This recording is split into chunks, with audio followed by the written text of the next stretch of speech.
Right, Assalamu alaikum learners. Today we are doing place value.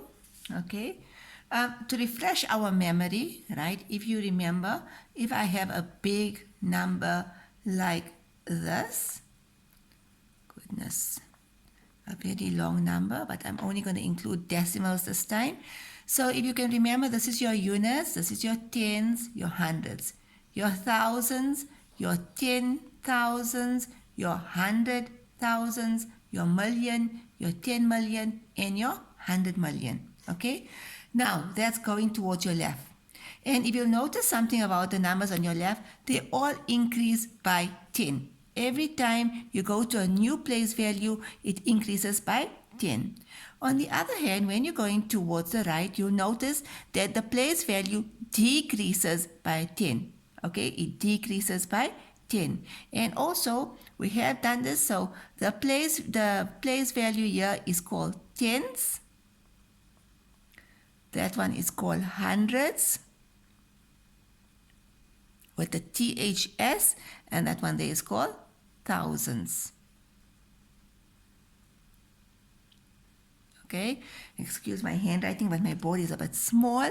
So let's look at this one here. How can I write it? It's 6 over 10. It can be written as 0,6, and it is the tens place value, or I can write it in words as 6 tenths. Right, let's look at the 9. I can write it as 9 over 10. Okay, sorry, I meant 9 over 100. Okay, and we can write it as 0,09, or in words, we'll write it as 9 hundredths.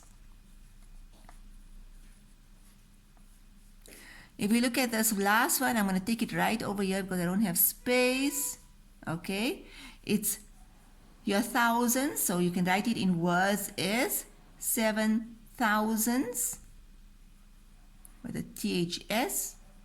You can write it 7 over 1,000 as a fraction, or 0,007. Okay, so that's just some different ways of representing these numbers. Now, let's look at your exercise 7.2 that you're going to be doing today. Okay, and let's look at the first one. It says write the following as one number in decimal notation. You can use a place value table to help you. Okay, so if you look at your example on page 105, they'll show you what is a place value table. Basically, it's a table that will have your comma here, then your tens, your hundreds, and your thousands, and then your units, your tens, your hundreds, your thousands. It's a table like this. It will make your work easier in terms of completing the work. Right, it will make it easier to do your work. If you look at the first one, it says 3 tens, right? So how will I write 3 tens? I want it in a digit form. It will be 0,3, right? It will be 3 tens. If you look at B, it says 3 and 3 tens, right?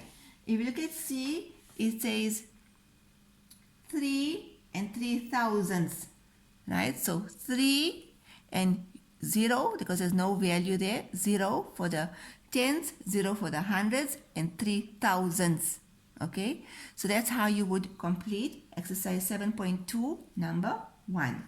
Let's look at exercise 7.2 number 3.